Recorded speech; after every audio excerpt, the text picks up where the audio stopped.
After your kit arrives in the mail, read and follow the instructions.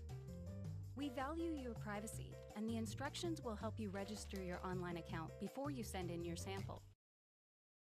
If you think about the way that 23andMe essentially made its money, it was through the acquisition or the collection of really sensitive information. Essentially what the company did was it sold home kits to test people's DNAs, by which they can then tell you your family lineage, your heritage, where you came from, and all of these very sensitive, unique information to a specific person. And so that, and coupled with the information they naturally had to take in a business context, so your name, your email, your financial information to process payments, all of that biometric plus personal information was really the crux of how 23andMe made its money. And so what that means is that that information is the assets, could be considered the assets of the company. And so when the data is the asset of the company, that could be subject to sale or transfer, especially in the event of the bankruptcy. Get your kit and create a personal 23andMe account. When registering your kit, you choose how your data will be used at 23andMe. You choose to discard or store your DNA sample at the lab and whether or not to participate in 23andMe research. It's important to note that there is a disclosure in 23andMe's privacy statement that speaks to this exact situation. The disclosure essentially says that in the event of a bankruptcy or a sale or a transfer of assets, the consumer allows the company to transfer or sell their user information, but that the third party that's acquiring that information would be subject to the same disclosures that are outlined in the company's privacy statement. So essentially what that means is the acquiring company has to uphold the same standards to the information that 23andMe has already put in place, but users should be cognizant that there likely might be a transfer of that information and understand who that third-party acquirer is meant to be.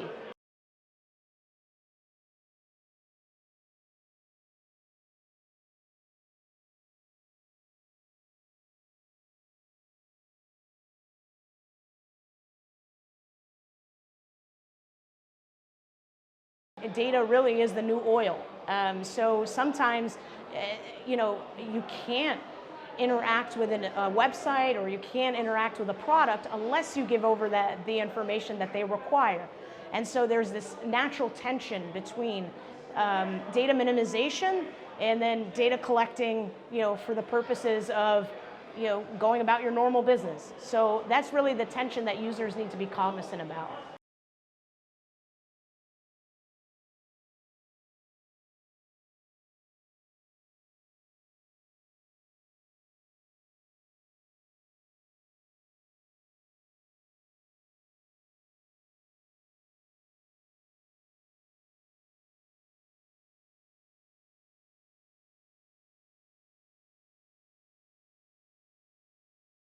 We as a society live our lives online. On a daily basis, we give over a plethora of our personal information online. And so it's important to understand who that information is going to, whether they tell us that they're sharing that information or selling that information, and then always using best practices, staying vigilant to safeguard against identity theft or things along those lines. After you've spit, securely snap the cap to the tube, which releases the DNA stabilization buffer. The user is their own best safeguard. So if a user is uncomfortable in giving information or uncomfortable that a company, especially in the circumstances that we're talking about, still has that information, there are processes in which they could engage that would allow them to have 23andMe, for instance, delete their information.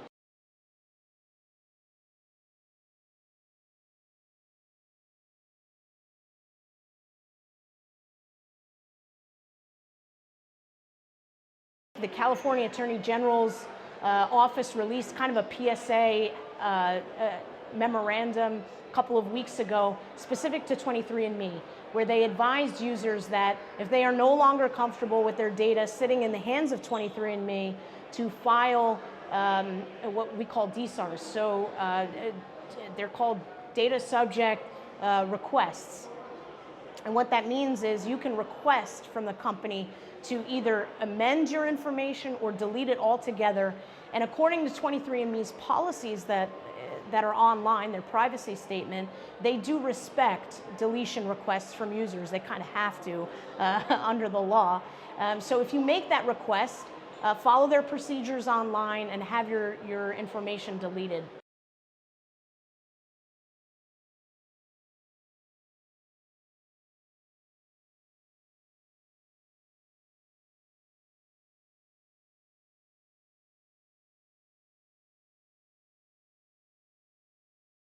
The concern has always been that when a company is sold and whatever policies they have in place in terms of privacy and security may not hold up when the bankruptcy sale is done and a new company takes over if that new company has a different policy.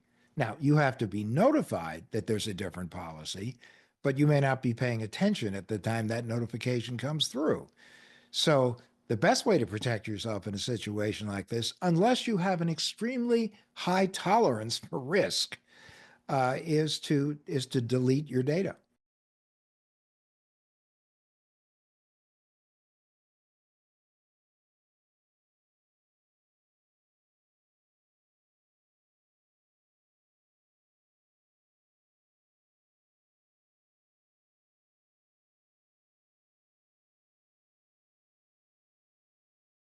DNA is the most personal, it is the most sensitive of all your data. It identifies you or as a member of a family.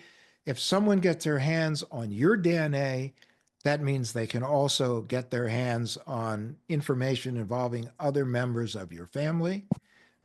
If this information gets in the wrong hands, if it gets in the hands of a criminal, with all the deep fakes that we have, deep fake audio, deep fake video, and all the different ways that people are trying to be in a position to convince someone else that they're you, if they have their hands on your DNA, that is a big step toward becoming you in the eyes of someone else.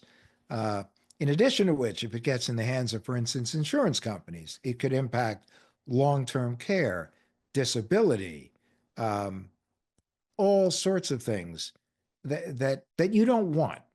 So because of the very sensitive nature of this information, unless it is under your absolute control, or you're worried about the fact that anyone else who may have it is in a position to misuse it, then where you can delete it, you should absolutely delete it. Recently, the California State Attorney General recommended that people go to 23andMe, they download their data, they delete it.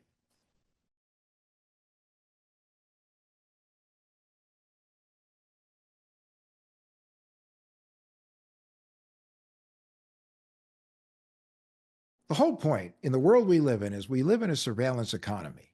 Too much of our data is already out there.